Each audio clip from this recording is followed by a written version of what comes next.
Virus corona है नहीं रोना है, वो वायरस कोरोना है नहीं रोना है। हाथ धो धो के भौजी डॉक्टर के है खाना। लॉकडाउन तक ना भैया में सटना, लॉकडाउन तक ना भैया में सटना। ना तो घर में भौजी घटीर घटना, ना तो घर में भौजी घटीर घटना। लॉकडाउन तक ना भैया में सटना, लॉकडाउन तक ना भैया में सटना, लॉकडाउन तक ना भैया में सटना, लॉकडाउन तक ना भैया में सटना।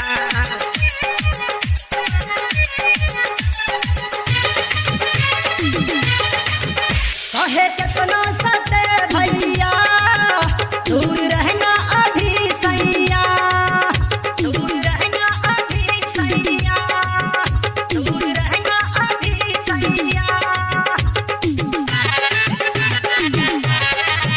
कहे कितना सटे भैया, दूर रहना अभी सैया। न तो घर जाई राउर उजार, देखा ढहल कोरोना के कहर। बात मानू ना ए न ठानू ना, दूरी थोड़ा थोड़ा सैया हट के है रहना। लॉकडाउन तक ना भैया में सटना, लॉकडाउन तक ना भैया में सटना। ना तो घर में भौजी घटीर घटना, ना तो घर में भौजी घटीर घटना। लॉकडाउन तक ना भैया में सटना, लॉकडाउन तक ना भैया में सटना।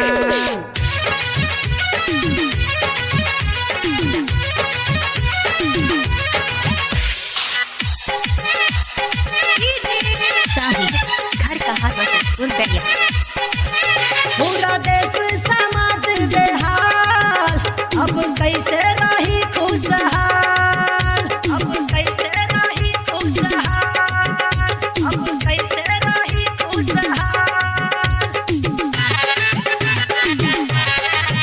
पूरा देश समाज बेहाल, अब कैसे रही खुशहाल।